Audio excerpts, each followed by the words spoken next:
All right. Good evening, everyone, and welcome to the Fort Worth Community Arts Center and our original work series. We are on our uh, eighth reading already, I believe, and another great one for you tonight. So we are so happy to have all of you with us, and certainly looking forward to another great story tonight. And so with that being said, we are very fortunate tonight to have our playwright with us. So ladies and gentlemen, please help me in welcoming the one and only Natalie Gaup. Natalie, did I get close? Yes, you did, Jason. Thank you. I was just explaining to Natalie off camera how I struggle with phonetics, so I hope I didn't butcher your name. And No, all good. you think even after our boxed lunch, I would have it down, and yet here I am again. So You're how are you this perfect. evening? Thank you. So well, so good, so excited about getting this opportunity tonight. Well, we are so very excited to have you, and more importantly, to share this wonderful story that you have prepared and submitted to the original work series. So, Natalie, do you mind just giving us a little bit of uh, synopsis in regards to what we can expect tonight from your fabulous piece entitled Dig? Well, thank you, Jason.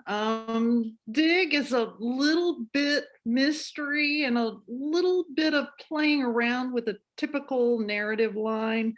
Who the audience empathizes with might be a continuous moving target. And that was kind of part of my objective, is to kind of toy with the idea of whose reality do we get on board with. And well, I don't want to give too much away, but it was a real pleasure to write this. And Sid Polacek, who's also directed and has been with me on board since the inception of the script. I just have to say he's been great with feedback and helping to groom the play to its fifth draft. It's gone through quite a few drafts to get to the state that the audiences will be able to see tonight. Nice. Well, we are so excited to share it with everyone and have an opportunity to be a part of any of the drafts that tell this fabulous story. Now, I find this interesting. Right under the title of your submission, Dig, and then it says a full-length play in one act. Where did that decision come? Did you just feel as though the story needed no break? You wanted to just keep the tension ratcheted up? I think that you really hit it right there. I think that it's a story that's best told in real time, from the moment that the story starts for the brothers to where the story ends. I don't think the classic intermission break is necessary. And I have to say, I'm a big fan of the one act style. I love, for example, John Patrick Shanley's Doubt. I love the whole idea of stories being told the way stories have always been told classically. And that's the storyteller starts the story and then brings it into the home stretch and concludes it. And I think there's something just so wonderful and compact about the nature of a one act play. And that's what I saw for Dig. Nice. Now we get a couple of special treats tonight, and I guess folks will find out eventually as well. So not only are you the author of this piece, you're also taking part in tonight's reading. Is that correct? That is correct. And you will be playing the role of? I'm playing the role of the mom, Lina. Lina, awesome. Now, in addition to writing this show, and in addition to taking on a role for tonight's reading, it's my understanding that we have maybe some breaking news, or at least very closely breaking, that this is also being presented tonight by a company that you are also a part of.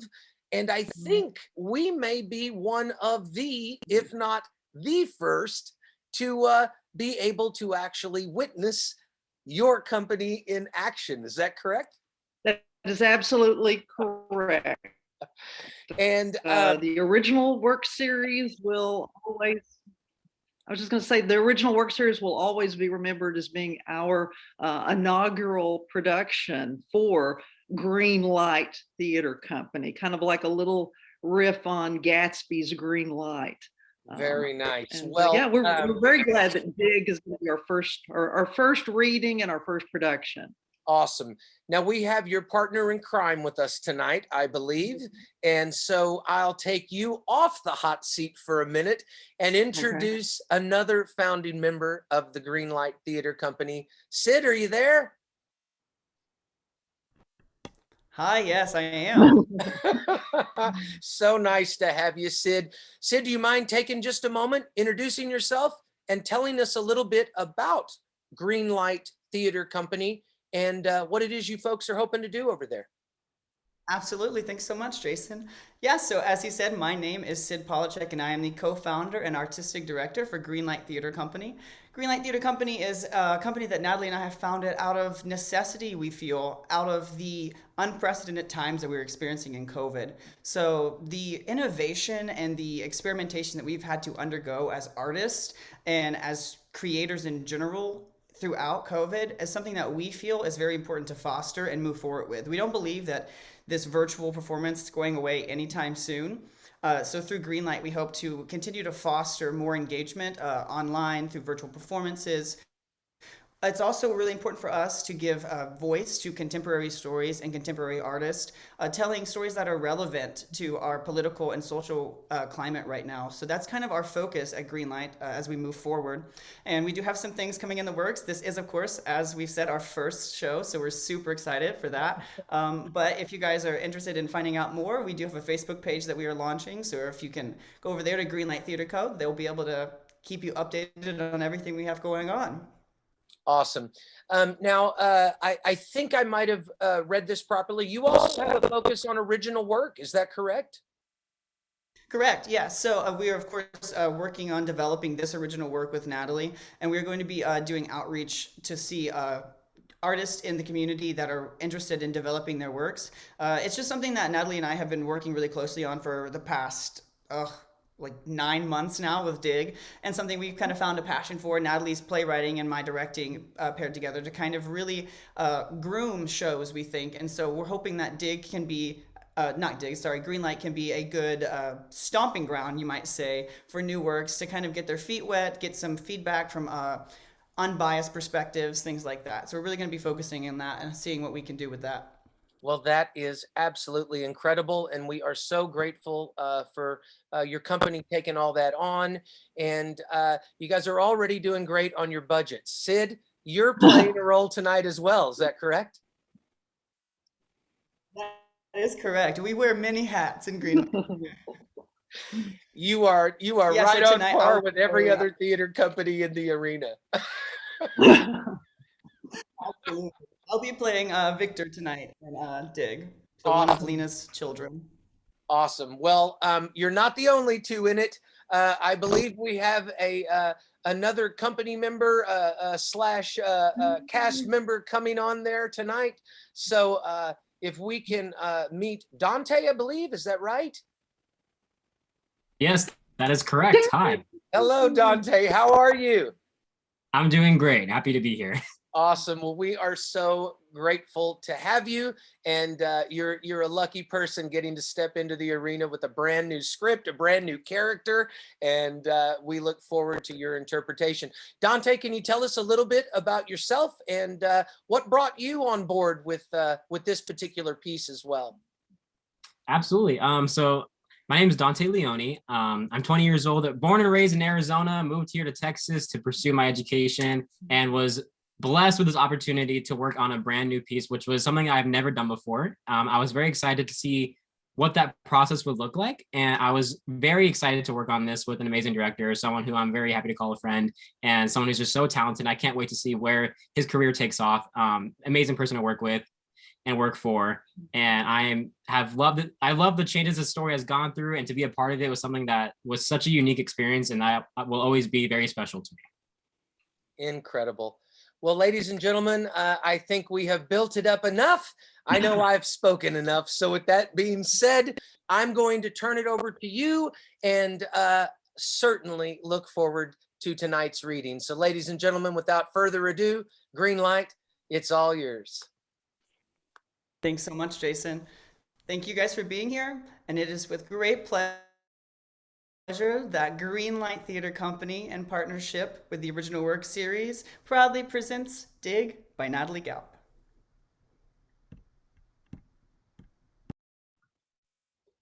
Scene, present. The interior of a small home represented only by a traditional oak pedestal kitchen table and 2 chairs, neither appearing to complement the table nor one another. All 3 set pieces appear almost rustic due to many years' active use. The set is defined only by the use of lighting, no other concrete set pieces other than the table and the 2 chairs. As lights rise, Eliot Dewitt is seen standing near the table. He is in his late 20s. He is dressed in a comfortable work-from-home style. He is not a fashion mogul. His hair and grooming have a vaguely unkempt quality, but do not reflect complete disregard. Near him are 2 cell phones, an opened laptop computer, the laptop having a minimum of a 17-inch screen, and a messenger-style bag, large enough to accommodate the computer. He has an intent look as if reaching a decision. After a moment, he goes to the computer, still standing, peering at its screen. He slowly sits. He taps in a few keystrokes, pauses. Staring at the screen, he reaches out almost absent-mindedly and grips a corner of the computer case, as if subconsciously bracing himself. He gently eases the screen more into his line of vision, then releases his grip. He seems to freeze for a moment, then decisively hits the enter key. He appears to hold his breath, his complete attention on the screen. Then, still staring at the screen, Eliot slowly begins to smile, a gentle and genuine smile. Suddenly, a notification ping is heard from one of his cell phones. He reaches for the phone, looks at its screen, then looks up and out as if he is calculating something in his mind. Contemplatively, in a hushed tone, Eliot quotes a line from the poem The Love Song of J. Alfred Prufrock. Oh, do not ask, what is it? Let us go and make our visit. Victor Dewitt enters from off-right. He is in his early to mid-20s, appearing close in age to Eliot, but distinctly younger. He is dressed and groomed with a mindfulness that is, paradoxically, a balancing act between impeccable deportment and calculated insolence. He wears a tooth Oxford-style shirt, sky blue, tailored perfectly for his frame, unmistakably bespoke. His trousers and shoes are of the same imposing quality. He carries a weekender bag, scratched, scarred, and weather-worn, decades old, slung over one shoulder.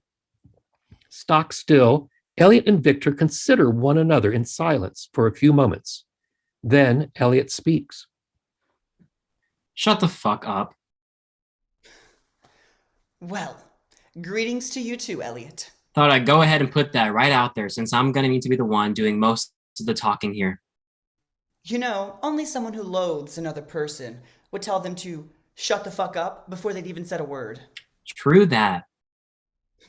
You know, you and I, we've never said out loud and in real time how much we've really It's been a long time hate each since other. we've said anything out loud.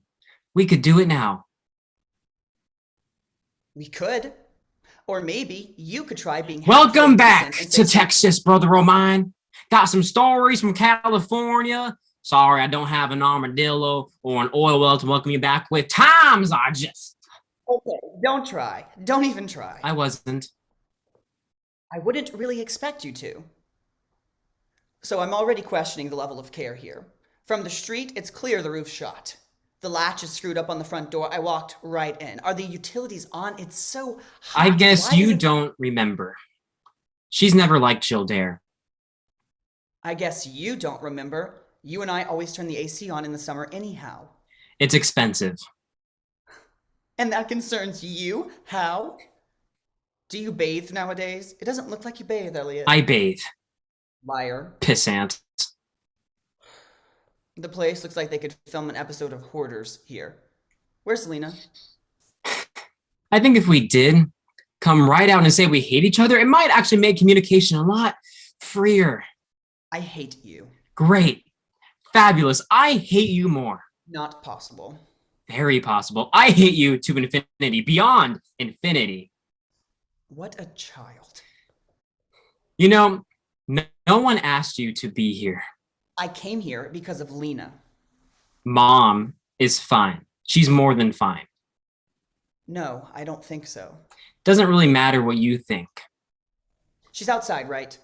You know, Victor, if you were needed here, Working with you on any level whatsoever has always been a challenge. I don't know why I thought this visit might be any different. if you were at all wanted here, you would have gotten a response to one of your many text, voicemails, emails about Have acknowledgement that they were received. Now, I came prepared to stay for a couple of nights uninvited. so that I could fully assess the situation here. I don't believe an invitation is required. Obviously. I pick up the tab on almost everything here. You can't seem to acknowledge a message, repeated messages, but you don't seem to have a problem tapping into those direct deposits. All for Mom. I've never spent any of your... Fine, yes, I'm sure. Don't get bent. And you needn't worry that I'll be staying any longer than is absolutely necessary. I feel like my skin's crawling. This place is a health hazard. I'd have to have some substantial You reasons. have no right to call our home a health hazard. Lina's my mother too, and Our home is not a hazard, Victor. There are bags of garbage on the porch. It's from yard work, you moron. The HOA won't allow it on the curb till 9. I backed it up this morning, and so I could put Bowls on the floor in the parlor. one bowl. I ate cereal for lunch. I got distracted and left one freaking bowl. God, why do I feel like I gotta explain a bowl? You know, for the record, I've always hated that you call it a parlor. Lina's always. Remember called what it I a said to you when you first walked in? Yes. Then do it. Thanks for dropping by. See you in another 6 or 7 years. Don't let the door hit you on your way out. No. You're not why I came here. You're not going to drive me off until I see Lina. Why today, buddy? What makes today so special? More special than, how many days does 6 or 7 years equal? A couple thousand other days? Today must be an amazeballs kind of day for Victor Dewitt, Esquire, who, legend has it, passed the California bar exam on his first try to make an appearance here. Yee-haw. Finished? I have business to take care of here. Oh, this is a business meeting. Am I costumed appropriately? I think we should stick to business. Indubitably. Excellent. Go for it. I will. Okay, I got a call from Mr. Dutton. Dutton. The guy, the old guy who, you know, the house past our lot, the one with the terrace backyard. His house faces Trip Avenue. What are you talking about? Who? Skeletor. Oh my God, you talk to Skeletor? You're kidding, right? That scary old man? Why do you talk to Skeletor? His name is Stanley Dutton. Why would Skeletor call you? How would Skeletor even know how to call? His view from, he can see down Yeah. into, I know. He creeps. He's a creeper. he observes. Mr. Dutton has an awareness of the What is neighborhood. this Mr. Dutton? We never called him Mr. Dutton. I asked him to contact me if he ever happened to casually notice any irregularities. Wait a second. You asked a creeper to spy on our house? I asked a longtime You neighbor asked to- someone to spy. What the hell is wrong with you? There's nothing wrong with me. How long has this been going on? Well, Eliot, about a year ago, I reached out to Mr. Dutton because you virtually stopped taking my calls. And Your calls were like a form of interrogation. No replies to voicemails? You rambled on and on. Does anyone listen to your voicemails?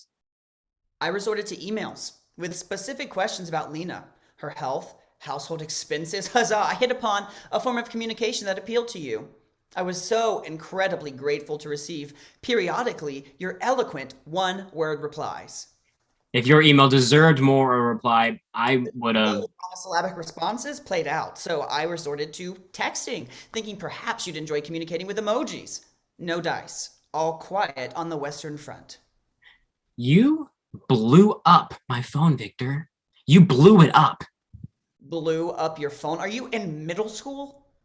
Ping, ping, ping, ping, ping, ping, ping. Your text, morning, noon, all night. I finally had to get a second phone, a separate line for regular life. Your phone became the Victor phone. Well, isn't that fine? I turn on the Victor phone about twice a week. The Victor phone pings for about 10 minutes. Then I scroll through to see if you have anything important to say. You take passive aggressive to an entirely new level. You're an inspiration, bro. Bro. So, you keep Skeletor on retainer? What? Exactly how much do you pay Mr. Dutton to spy on me and Mom? What, Eliot? That is so unfair. Unfair? Aw, Vic, that's one word. Unfair is the one word you do not want to throw around here. You are wound up tight. You want to really get down to business here? Oh, please. You know what's unfair? Calm down. Unfair is having to be available Don't. 24 hours a day, Don't even. 365 days a year Don't even to start. a human being Don't go there. who is never, I have recommended countless times. ever able to call you by the right name. Never, ever. You should have a home healthcare professional come in regularly so that you can have some I have time. plenty of time, Vic. All I have is time. Medicare would. I said no strangers. Mom would hate if some stranger just. From what you described before you went on complete radio silence, everyone's a stranger to Lina now. Everything. Some days are better than others. You may want to keep that in mind. Okay, look, listen, Eliot. I'm here because Mr. Dutton contacted me out of fear. You're so fucking melodramatic. He spoke to me last week. He reported. He said certain events in our backyard appeared to be escalating. He didn't seem agitated or horrified, but there was absolutely an uneasiness. Your text didn't say anything about Mr. Dutton or uneasiness. Just time for a check-in. Long overdue. I knew that was some kind of breezy crap. Breezy crap. Thanks for that appraisal of my communication. You're welcome, bro. As you were saying, Mr. Dutton likes to watch? He said for a time it seemed like Lina was just gardening. Or trying to garden. Everybody needs a hobby. Then after a while, he said it started to seem odd. It got weird. What? Holes. He says our backyard is full of holes. Yep. We got holes. Big ones, small ones, shallow, deep, piles of soil, dead turf. We got it all. When it rains, the yard turns into a mud bath. You could wallow out there. You don't think You don't think that's fucking strange? You know what, Vic? You need to come clean about why you're here. Come clean? Are you serious? Oh my god, Eliot, and you think I'm You're not here to dramatic? take care of business. Already And established. Stanley Dutton and Holes and Mom are all part of that business, Certainly. but not all of it. Could we acknowledge that? Is this a mind game to you? Is this a joke to you? No joke. I'm your big brother. Nothing gets past me. May not see everything on the first pass the first time around, but well, you know the old cliche. I don't understand. Eliot. Hindsight is 2020. Are you high? Negatory, Ghost Rider. She's outside right now, right? After breakfast, she's out there mostly all day with that old trench shovel. What the fuck? She'll come in to refuel or offload. Otherwise, she's You let her go outside by herself to dig every day? used to not be every day, but she's been up in her game recently. Think it might be more than just a hobby. You can't just... The Alzheimer's? She's staging somewhere between moderate... And severe. Yeah, I believe I'm the one who informed you of that a little over a year ago.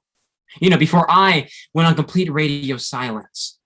I don't know if you're nuts or a sadist or both. She could wander off anywhere. There's a stainless steel padlock on the gate, but she's never shown any signs of wanting to leave. Excuse me. You may want to know a thing or two before you rush outside to vie for sainthood. What are you saying? Oh, just babbling. You go on outside. Your instincts are solid, as always. Don't let me get in the way of a mother and child reunion. If you have something to tell me, tell me. Mom's grasp on reality may be rickety, but she's strong as an ox. About 3 months ago, I went outside late afternoon to beg her to come in. Made the mistake of startling her. That's never good. She hit me square in the head with her shovel. As I fell, she hit me several more times in my right side, my back, covered my head with my arms as I went down, but she got another couple good swipes at my skull. It was like she was reliving something very specific. Heard her call me every name in the book, but mostly Dad's name. That one ringing out loud and clear. Then I blacked out. When I came to, it was after midnight. I was alone. I'd fallen face first, and I could taste blood in my mouth. Dirt. There was a bright moon. I could see the holes in the yard all around me like a lunar landscape, and one particularly deep hole that was new. Not the holes. She'd been digging for a few months already by then, but she always made some kind of effort to cover them over before she came in at dusk. I tried to raise my head. I could see her in the house through the window of her room, gesturing, arms flailing around. I could hear her.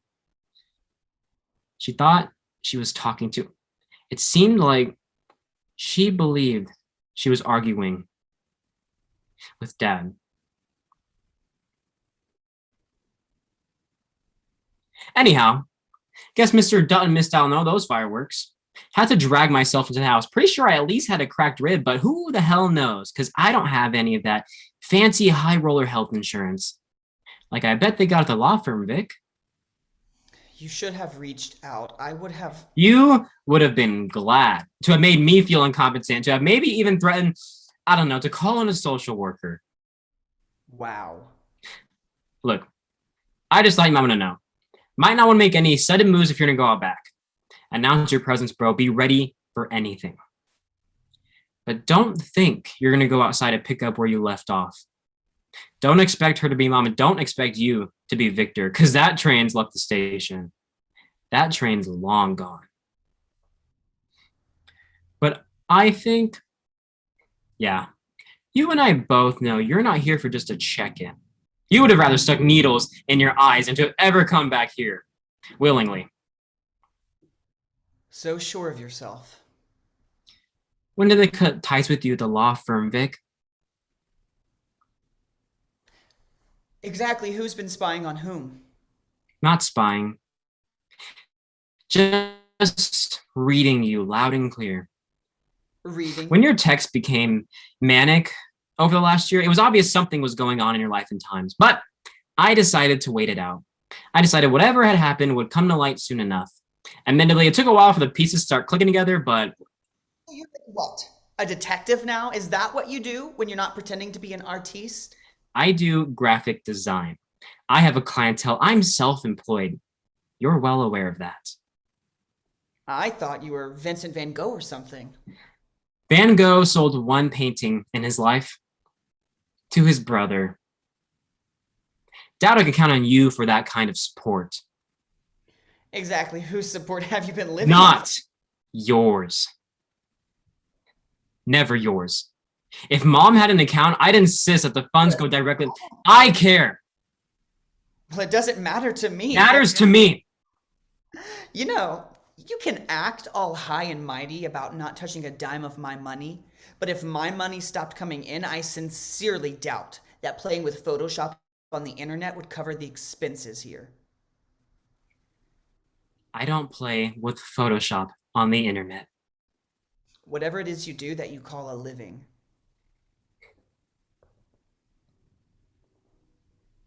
What happened at the law firm, Victor? Those direct deposits, maybe you ought to hold on to them for... Things are brutal out in the real world, Eliot. No longer in the running for the youngest partner ever in the history of all law firms in this or any other galaxy. No, I'm not. I see. You don't see. You think I you do, see a lot. Sometimes stuff I wish I didn't see. I've known for a while you weren't with the firm anymore. It was just in the way your tone changed in your text. One day after I read one of your numerous messages about the importance of Lina having a routine, it occurred to me. I knew. Thought to myself, he's gotten pushed out. He pissed off the wrong person or stopped making the right person happy. Maybe both. Kid's got time on his hands now, so he's obsessing over me and Mom. And then so many things verified that. You stopped mentioning your expensive weekends and those Hendrix martinis. You don't even name drop the partner anymore. The partner who has shown so much interest in your great, big, beautiful future. Which one was it? Sullivan. Lipton. Rosen. Phelanson. You know it was Phelanson. Maybe I did. But it wasn't a matter of pissing anyone off or not satisfying the right person. Your psychic wonder powers missed the mark on that. I never said I was Yes, Phelanson had a heart attack trying to hit a sand shot at his country club. He was playing alone. I heard about it the following day when someone from his family called the firm. I got to spend several weeks publicly showing the level of care and concern one would display simply for an employer. Wasn't he? So no one knew. Everyone knew. Even his wife. His wife? Yes. So no jackpot for you. Not even a key to a secret safety deposit box. Stop it. Just asking and just wondering how, for no real grounds, the firm could... For the record, I was the most recent hire. There were cutbacks. That was the spin. End of story. So after you invested everything in career development, no dividends. I don't want to talk about this with you. You could have gotten your name up on the shingle without a Desmond Valenson. You finished in the top 10 at Hastings, aced the bar in Cali on your first try. Looks like you did piss a few people off, got greedy and restless, couldn't see working your way up like... You don't know my story. It's not some trope. God, you've always thought that you know everything and everybody inside out, like you're some kind What of... I know is concessions were made for you, buddy. Mom made certain that nothing got in the way of you hitting the stratospheric heights she was sure you could reach. Everyone who's ever lived under this roof invested in you, whether they wanted to or not, and then you go and... You're a very bitter guy, Eliot. And why wouldn't I be? Why wouldn't I be, Victor? I think that any continued dialogue's pointless when all your rejoinders are loaded up to accuse me, goad me, or shut me down. I'm going outside to see what kind of condition Lina is in. I will clearly announce my presence. Fine, great. But let me get this straight. Just want to make sure we are on the same page here. Are we supposed to keep pretending you're only here for a couple of nights? You haven't come for just a business meeting. Everything you own, everything's in that footlocker. Tell me if I'm wrong. You're wrong. It's not a footlocker, it's a weekender. It's not even remotely the Where'd same you thing as... scrounge that old thing? When you walked in, when I saw that, it became another of the pieces that have clicked into place. You never seriously carry something with that many miles. It belonged to Desmond.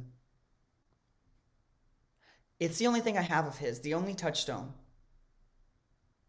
It was his father's. It meant something to him. Technically, it's a duffel bag, but he'd always bring it when we spent the weekends together, so. He left it at my condo the last time I saw him. Last time I saw him. Tough break. Sleep with a partner at the firm, and all you end up with is a duffel bag. At least I sleep with someone, Eliot. Slept with. Past tense. Slept. Dez is pushing up daisies now, right? You really can be repugnant. Do you know that? Call it like I see it. When I see it. Sometimes it takes a while, but all the pieces eventually click into place. Are you intentionally being oblique? Am I supposed to somehow... Enough with the chit chat, bro. You need to listen now. And it seems to me you got the time in your hands to do so. I've been bombarded by a lot of content from you for a long time. Almost buried by unending messages about your crackerjack life and all kinds of orders about what I should be doing here as a caregiver. I deleted a lot of those sermons over the years without reading more than the first sentence. I started thinking, all those words, my life, mom's life, none of it seemed to make sense for me. But one day, around about a year ago, when mom's dissent became more pronounced, I decided I needed to make sense of something. Realized I never stopped to look at our family history with eyes wide open. Have you? You ever stopped to consider, to unpack? That sounds like a lot of overthinking, Eliot. I started by trying to figure out what made you and I hate each other so much. I remember some good times, Vic. I actually do. I remember laughing with you when we were kids. I remember always looking forward to summer because it meant days of you and me doing whatever we wanted to do all day, every day. A couple of free-range kids. Mom would put a loaf of Mrs. Baird's bread and a jar of peanut butter on the kitchen counter. Then get to work planning her fall classes. We'd spend hours and hours outside in the back lot back in the day before the developer came in and built houses on Tripp Avenue. I remember it was like we were in our own world back then, back when we were brothers. Isn't that stellar for you? What I remember is a lot of fighting. Is that all? Okay, yeah. Summers were a joyride because Dad was never here in the summer, going down to the coast to do God knows what for almost 4 months. Seasonal work. Making money off the tourist trade. Maybe there was a time you could call it that, but what I remember is that nobody really had a fucking idea what Dad did all summer in Galveston or Corpus or wherever the hell he was. What I remember is Dad coming home every September, then drinking his way through fall, winter, and spring. That's the family history that I remember. Dad drinking, Mom and Dad fighting, Mom crying, Dad refusing to become an adult. Oh, and for variety, more drinking, fighting, and crying. Dad was such an ass. He may have been a catch for Mom when they were kids, but he couldn't handle, refused to be a part of the real world. I hated that he wouldn't grow up for us. And that you wouldn't step up, stand up for Lina and me. It seemed like as soon as you hit high school, you were conveniently gone all the time, except maybe when I saw you on your way out in the morning. Yeah, Vic. Convenient is precisely how I would describe it. I wasn't the family scholar with promise and potential. I got to conveniently spend all my extracurricular time helping Mom make ends meet. My point, Eliot, is that I don't have a lot of idealized memories. I remember the fighting, the crying, the front door slamming, always slamming. It was like a sonic boom before Dad would charge out, tearing out of the driveway in that rusty cargo van, going on endless beer runs. Wasn't it a beer run he said he was going on the very last time he slammed that door? You've asked me that before. I guess... It's like you're trying... No, it's like you want to make sure I didn't hear anything. That you want to... What I wish is that we had some clue about where he might have gone. That you'd have heard something the night he left. I hated that you could sleep through one apocalypse after another every single night. I sure couldn't. They could have killed each other and you wouldn't have ever What? known. What does it you want me to say, Vic? That I heard him shout some forwarding address on his way out? Kind of strange that you couldn't sleep, but that you didn't hear or can't recall.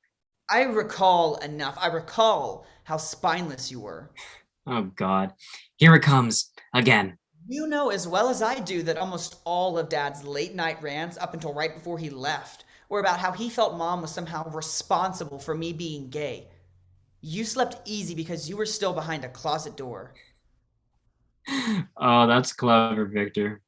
Behind a closet door. That is truly clever. Did you spend the last few years coming up with that one? Hours of drunk raving. He was so sure she'd done something to make me gay. And he hated that she wouldn't join in on his silent treatment of me. He was so keyed up around me, couldn't even breathe near me, couldn't look me in the eye, couldn't say a civil word to me. Just those mumbles under his breath. Truly horrifying gay expletives that I hadn't even known existed until they came out of my father's mouth. But what was worse than that, the absolute worst part, Eliot, was that you could never find the guts. You could never put your truth out there. You couldn't make the effort to even say, hey, Pops, count me in too.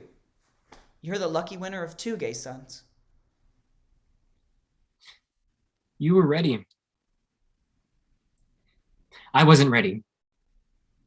And what would have changed? Maybe we could have been a force, Eliot.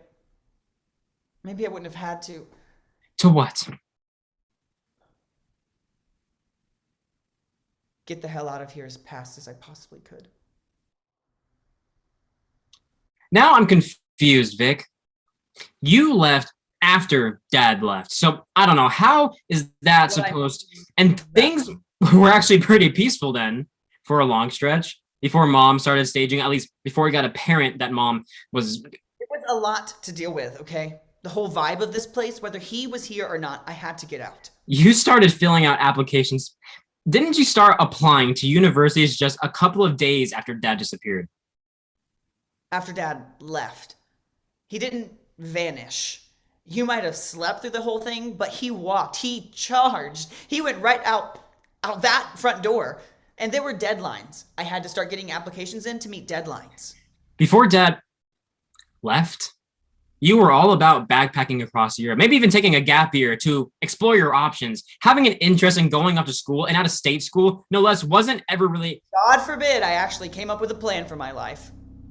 One night, when I got in late from the art supply store, I walked in and bam, you and Mom were sitting here working on applications. She had her credit cards spread out on the table to pay for fees.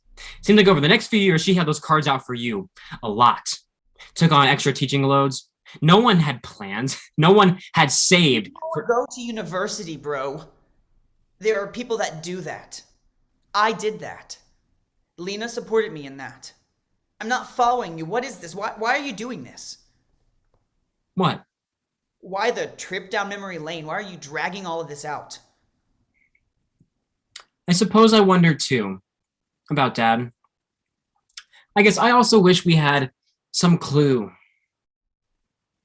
Like I said, I've had a lot of time to wonder and think about family history.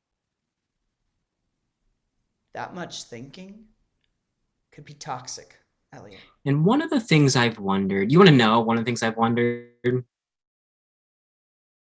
No. I wonder why no one ever really questioned his leaving. Hell, Eliot, doesn't that say it all? Nobody questioned because nobody cared.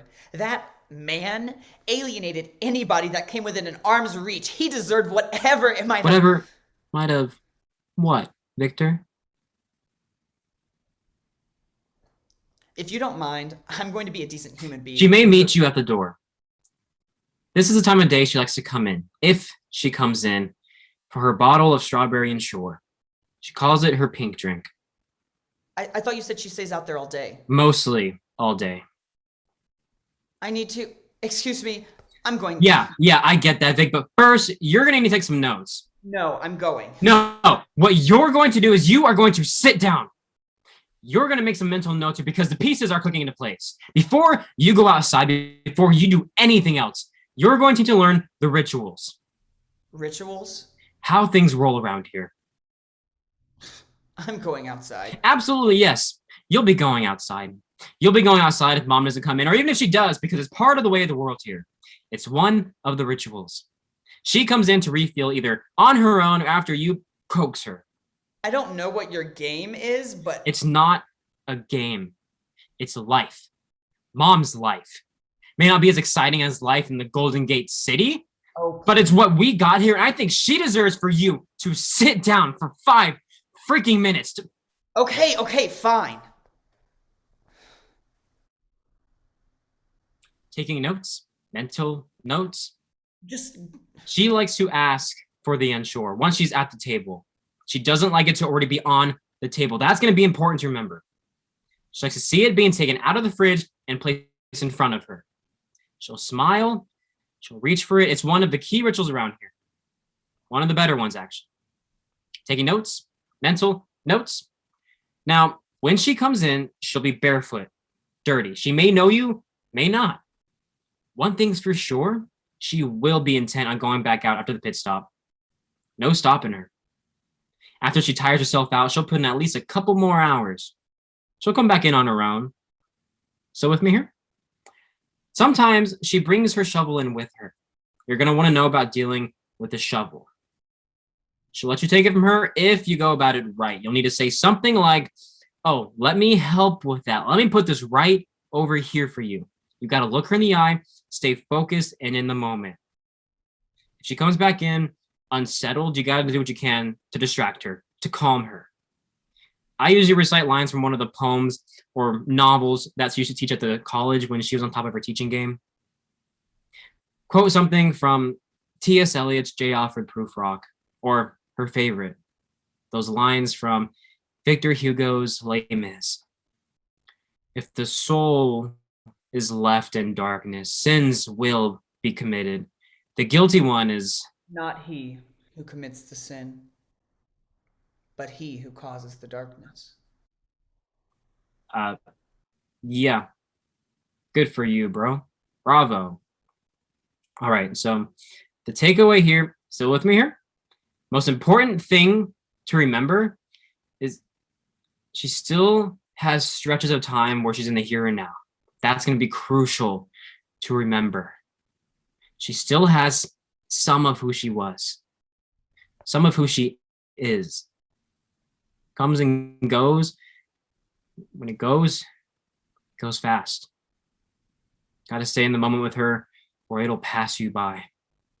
You'll miss it. Don't miss those moments. You owe her that. I owe her. Yeah, Vic. What do you think? I mean, come on. You didn't exactly have a trust fund to send you off to Hastings. Mom had to work miracles to keep the family prodigy in his high-end out-of-state law school with a steady flow of cash for books and dorm and... Stop! I don't need... what am I thinking here? You don't need a play-by-play from me about the rituals. You're a smart guy. Heard somewhere you passed the bar on your first try. You'll figure stuff out. I did. And I'm just a guy who plays with Photoshop on the internet. One way or another, I'm sure you'll learn the ropes. It's just a given since you come to stay. Since I've never said... I imagine you put your condo on the market, sold it. Was it even your condo? It was my condo, but what does that... And let me guess, Uber or rental car? Uber or rental car? I'm going for rental. I bet there's a rental parked out front because I bet you drove in from San Francisco, not flying first or any class nowadays, I imagine. The Tesla. It was a Tesla, right? I'm sure it's history by now. Tesla was Desmond's. His daughter showed up to claim it a few months after he passed. We were both very civil about the matter. Then budget rental car it is. Another one of the pieces clicking into place. Gonna hazard a guess that when you texted earlier and said that you had just finished a late brunch at the Driscoll and were just about to check out. Really trying to humiliate me, huh? That you were neither at the Driscoll nor consuming brunch. You need at least an hour to get from downtown Austin to here. You walked in 18 minutes after your text. The only place 18 minutes from here is a rest area. Does it really fucking matter? It matters because it's one of the pieces. Another piece clicking into place. It reasserts an already established pattern of how you've always negotiated life how you see fit, how you alter or attempt to alter truth, reality in whatever way suits. Anything in this whole wide world needs to be altered. It's reality. Ultimately, Vic, how'd you imagine this visit to the old homestead was going to play out? Just curious, at what point were you going to decide you're going to demand to stay, right? You're going to heavily critique our lives and insist that you need to stay to supervise us? That's how it was going to go down, right? So you could save face? Because, well, obviously there ain't much going on back in Cali for you. Guess No, you know everything. I don't. I sure as hell don't know how you became those direct deposits coming if you're carrying your whole life in a duffel. Don't know how you became an afloat peer because I can't imagine you swallowing your bile to file for unemployment. Can't even see you hitting the pavement, hat in hand, starting all over at ground zero somewhere. Supposing you collected some fancy trinkets on your weekends with Dez, auctioning off all your tie bars from Tiffany's. Where are you heading with your interrogation? Always thought it odd that you, out of the blue, started calling Mom by her first name. Like you somehow needed to distance yourself from her. Oh my God, what? When did that start, anyway? After Dad left? Huh? Thought it was some affected thing you're doing, like when you call the front room a parlor or draw a line through the number 7, just a weird Victor thing. But now, it's another one of the pieces that have clicked into place for me. I am getting whiplash from trying to keep up with wherever you're going here. Not keeping up? Well, you need to keep up, Victor. We're heading into the home stretch now, buddy. And I got an appointment. An appointment? I got a life to live. Or so I decided about 15 seconds before you arrived in your rental car. Might not have felt entirely sure about it at the time, but after digging a little deeper here, I'm certain now. It's your turn, Vic. Just makes sense. Your schedule's wide open, so let's cut to the chase. It's time. Ready or not? On your mark, set. You sound completely off. Let's go. Let's click a few more pieces here just for old time's sake. Like whatever happened to that old cargo van Dad used to drive. You're totally batshit. Always smelled like skunk. Maybe he ended up living out of it. Or not. Who the fuck cares? Gotta say, that's one of the pieces that have not clicked for me. Maybe someday, Vic, you'll tell me all about that. An entire cargo van. Couldn't just disappear. Wherever he ended up is exactly... Wherever he ended up. Definitely a cliffhanger there. Think for now, I cast my vote for the cargo van resting in peace. Down at Cypress Creek. No. The lake. Paloma Lake. Though the logistics of how it would have gone down, that's tricky to figure. You know, after you have your go at caretaking around here for 6 or 7 years, maybe we can have a follow-up chat about it. Fuck you. Have you really thought, did you really think that I'd sit here day after month after year and never ever stop to question, never stop to replay, never stop to tease it all out for myself? I might not be lawyer material, Vic, but did you really think that I am that dim? That I'd always believe he went out on some kind of infinite beer run? I'd truly like to know someday. Truly like for you to tell me in your own words what happened that night, because you're the only one who can, now.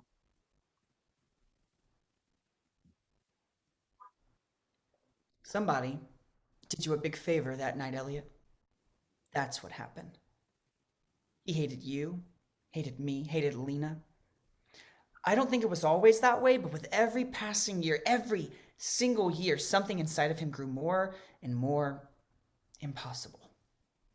And when I came out, It was like kerosene on a fire for him. Life went from excruciating to unbearable for all of us. It was inevitable that something was going to give sometime around here. It was toxic in this house. Don't you remember? How could you not remember? And so you gave fate or destiny or whatever a little shove, just sped up that old inevitability, took it into your own hands. Whatever happened that night, it's history. Nothing to be done now. I wouldn't do anything. I just want to know. I really just want to know. Fill in the blanks and click your pieces however you like. There is nothing I can say to you that would matter, Eliot. You're going to believe what you want to believe. Probably right. I am right. So leave it. Good luck here, Vic. Luck. Just wishing you well for the rest of this afternoon or evening or the week or maybe a month or half a dozen years or so. What are you trying to say now, Eliot? I'm meeting one of my clients, rather past clients. We decided right before you walked in to close out his account. So there'd be no conflict of interest, no mixing business and pleasure. Definitely something more than a weekender. Won't bore you with the details, Vic, but this has been a long time coming. And honest to God, if the opportunity shows itself for me to not come back at all. Not come back? Now, hope you took notes. The rituals. During the following sequence, Eliot will gather his phone and laptop. He'll leave the Victor phone. Eliot? Not gonna lecture you, just a quick review, helpful advice. She'll come in. Remember, if she has the shovel, If you're trying to get a reaction, she'll let you take it from her, but you gotta remember what I said. I don't need to remember what you said. You'll need to say something like, let me help you with that. Let me put this right over here for you. I don't mind doing my part or my share, but Put the shovel against the table. Seriously. Within eye shot. If it stays within eye shot, she'll allow it. You're not going to leave me. Eliot, I haven't seen her and I don't know what. Faint sounds of someone making an entrance from the back door of the home, with the additional sound of metal dragging across hard flooring.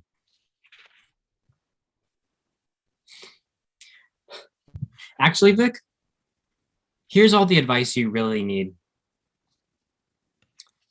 Eliot, please. Whatever she's been looking for, I'd say you better make sure that out there is where it stays. Eliot begins his exit stage right, but then stops. I remember the day you left for Cali. You chose to walk out of here with nothing at all but the clothes on your back. That really made an impression on me, Vic. Eliot seems for one brief moment to be stalled, but then goes. As Victor watches Eliot exit, Lina comes into view from stage left. She moves purposefully to the table at center with no surprise or even acknowledgement of Victor's presence. She appears to possibly be in her 70s, but her age is actually difficult to pinpoint because of her gaunt and scraggly physical nature. Ironically, in contrast to the haggardness of her body, her bare feet are covered in mud, the hem of her shapeless house dress is damp and soiled, and her hands and forearms are grimy. Some slight smears of mud are on her face, as if she had absently rubbed a cheek or her forehead during her work outside. Trench shovel.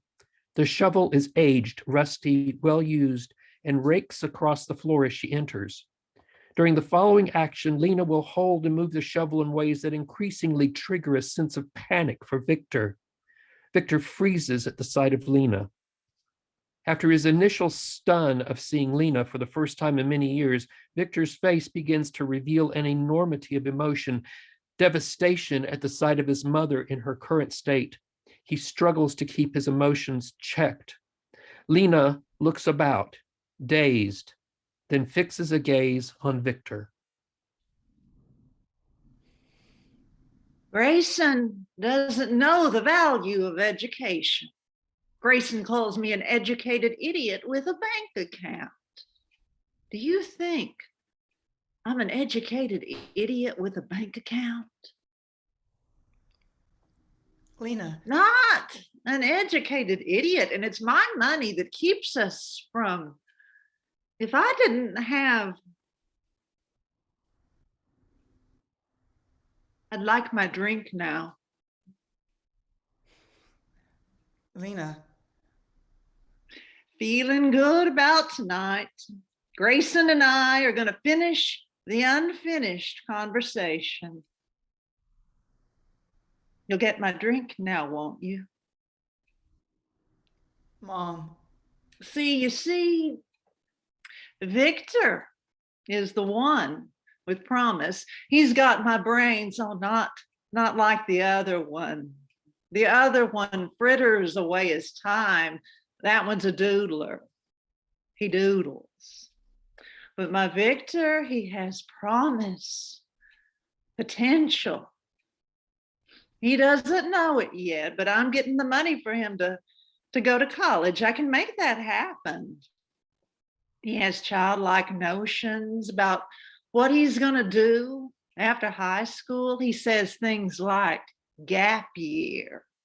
No, we'll have none of that. Defer no time. Delays have dangerous ends. That's from our friend Shakespeare. Grayson says he won't be subsidizing that boy's lifestyle, but I will not let Grayson Dewitt call the shots here. Would you? No, Grayson will not stand in the way, not in the way of my Victor. I'm here. I got to get back out there. Grayson's out there. Oh, my money, damn it. And if I want to spend my money on my Victor, Mom, I'm the one who helped you. You helped me, remember? We made the house a safe place, you and me. Remember? I should have talked it out with him. I should have shouted it out with him. Oh, like we'd always done 1,000,000 times before. But we were out back, and it just happened. It happened so fast. I couldn't. I would never. It never occurred to me to. I didn't plan to do it. I didn't plan it, Victor. I know, Mama. I started and I couldn't. He was so hateful and crude, and I wanted to hurt him the way that he had hurt you, baby, but I couldn't stop bringing it down. I couldn't make myself stop. I just kept on and on, and then I couldn't stop, and I'm so sorry. I'm so sorry. I'm so sorry. No. Listen to me, Mom. Lina, hear me. You don't have to be sorry. Don't think about it and don't be sorry. I took care of it for you. Took care of all of it for you.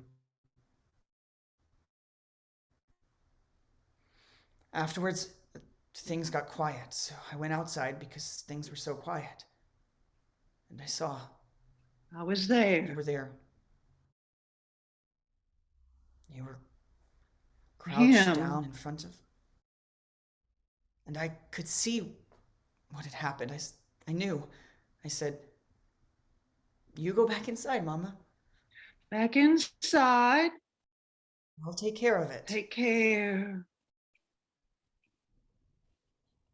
Don't think about it. There is no reason to think about it. Moving cautiously to Lina, trying for the shovel.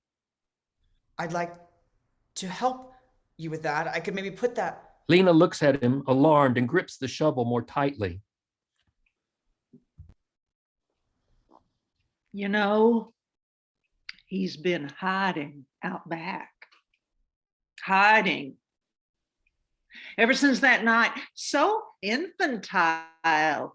Hiding out in the back lot, hiding from me. It wouldn't be any bother at all for me to. But you want to know something? I could put that right over here for you. I found him. I found him this afternoon. I found him out by the shed. Now, I could be mistaken, but I think he is ready now. He's in a peaceful state. I think he's ready to finish our conversation as soon as I have my pink drink. Lina, if you'd let me take that, I could put it over here for you. You could sit down and you could have your pink drink. Again, recognition briefly flickers for Lina. Her grip on the shovel loosens. She extends the shovel ever so slightly toward Victor. Victor nods and carefully takes the shovel. She focuses wonderingly at the table and moves to a chair. As she moves to the chair, Victor passes out of her line of vision. He grips the shovel with a mindfulness of what needs to come next. Lina sits at the table. I don't like leaving things unfinished. If you knew me, you'd know. People who know me know. Ask that boy who brings me my drink. He knows. We will finish our words, Grayson Dewitt. Victor, unseen by Lina, begins to cross to exit to the back lot with the shovel. She starts to lose the thread. It is obvious she's trying to keep herself in the moment. We will. Victor looks back once to Lina, then completes his exit. Lina is alone. The sound of the screen door faintly opening, closing is heard. Lina is disaffected, unconnected to the sound. She appears to be in heartbreaking struggle to hold on to a thought, trying to cling to a moment of lucidity, knowing she will soon lose the thread again. I remember that night. I do. I remember.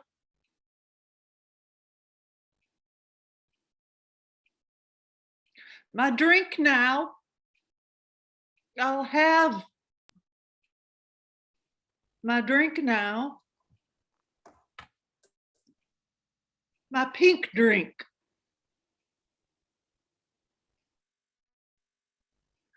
My drink now.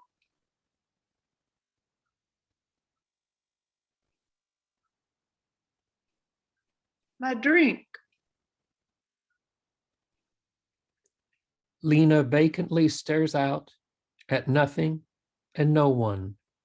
Silence, lights fade to black.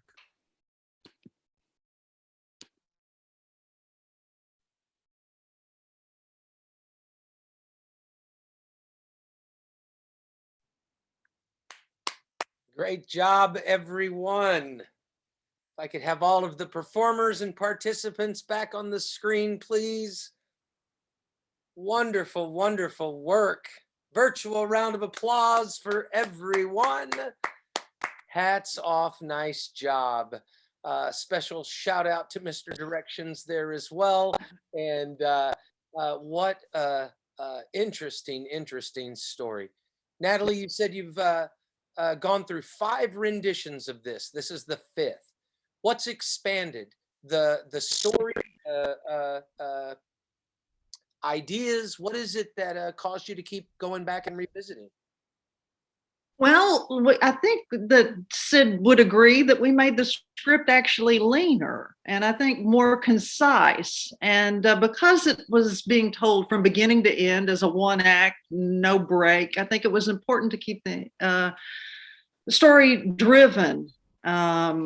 something that the audience could hopefully stay on board with, kind of like getting a ticket for Mr. Toad's Wild Ride and you're not off until it pulls into the home stretch. So it went through some different incarnations to really kind of make things more clear. I think as we got to the fourth and fifth draft, it was about just the clarity.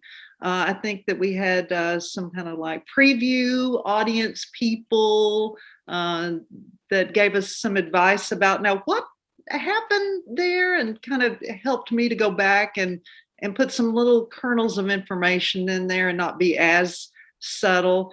One of the earlier drafts had a really substantial monologue that Sid very judiciously, he knew exactly how to approach this, said, maybe that needs to go. And after a lot of personal storm and drang, I finally edited that and then thought, you know what? He was right. He was absolutely right. So I'm just kind of like putting that in a file and saving that monologue for perhaps some other place someday. But perhaps Sid would have some thoughts about going through 5 different drafts to reach this. It's very lean and mean, and I really do appreciate that as a viewer. You get right to it. It holds you tight. Sid, what's it like to be an unbiased voice when you're dealing with someone in that regard, and being able to find a compassionate way to say, let's clean this up, let's move this around? What's that like? Well, I should probably start by saying I'm not completely unbiased because I do have a deep and fascination with Natalie Galp, so that makes me a little biased. But it actually was really great. Natalie and I have an amazing working relationship. So although it was weird for me approaching it from someone who is, younger than her, a little less experienced, we were able to establish a connection that we could communicate with each other. And I think ultimately what it comes down to is that both of our goal is to serve the play and tell this story. So I don't ever feel like it's about egos. It's about like what I want. It's just about what the play needs. And we both have an understanding and agreement of that, which I think makes it really easy to work with each other. But it was a bit of navigating that for me, which Natalie would probably, hopefully doesn't know this, but making sure that I was communicating with her in a way that respected her as a professional playwright, but also still trying to give feedback, and me as the director, because this is actually the second time that the show has been presented at all. It was presented through UTA as well, and we use that as kind of a development process as well. So taking my feedback from directing that and being able to communicate that with her is kind of like me being a bit of a net between audience feedback and saying like, okay, what do we need? What do we not need? Which was really, it's a super exciting experience for me as a young artist to be able to work on a project like this with someone that I trust, and with a project that has become probably as close to me as it is to her now. It's both of our babies by now. And Dante's been with us since our first production. We worked on it at UTA, and Dante has been our one and only Eliot. Wow. So Dante, here's a question for you. Has there different variants of script for you? Do you consider that to be just chalk it up as insight for character development? Has it made things easier for you, harder for you? Did you feel some of the earlier drafts may have given you a little bit more character relationship to an audience? What's that experience been like as a performer to have those wonderful lines taken away? That's a great question. I think having the opportunity to see that original draft, it was like those initial like impressions of this character, and like not only his arc but the entire development of the relationships of all these characters throughout the entire story. So to see how that got refined to where it is now, it was such a interesting thing to see how that clarity really got focused into like where that story wanted to concentrate on. And I think as a performer, it's like, man, it was whew, I got nervous because there was a lot of words. The original Eliot had a lot to say. Let's say, but no, I think the collaboration of these two, of where they got this script to go, is phenomenal, and the end result is just so amazing and so clear as a performer to like read. And like I think you know, as someone who maybe wouldn't get the chance to see the original script, I think even now it's not even necessary. I think it's just very well constructed at the where it's at right now. Yeah, I agree. It's got a wonderful pace to it. Now, Natalie, I think I touched on this in our box lunch. For me personally, there's some remnants, some echoes of Shepherd, I think specifically of True West, you know, even Fool for Love in terms of this environment, this kind of mood that permeates a bit for me anyway, and maybe I'm just a fan. I'm curious, where did these ideas come from? I always, you know, am very curious. Are these factual people that you altered, or are they you just have a dream one night about this particular grouping of people? Well, first of all, I have to say I could live the entire rest of my life off of just my name being put in the same sentence as the playwright Sam Shepard. So wow, that yeah, if I ever have a bad day, I'm going to remember that Jason said that to me.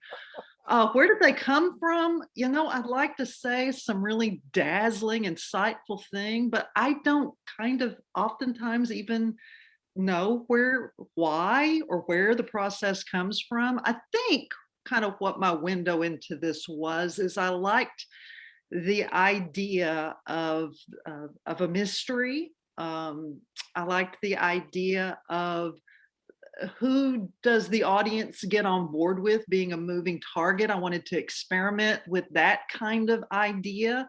Um, and I have to say, I liked the idea of going to a darker place. I think that this script definitely goes to some darker places than I've ever explored before as a writer. And I also wanted to create some characters specifically that I could work with Sid, perhaps another student, which is how this worked out. So yeah, that's where I came from, but it really wasn't, you know, I heard two people talking about a crime somewhere in an elevator or anything.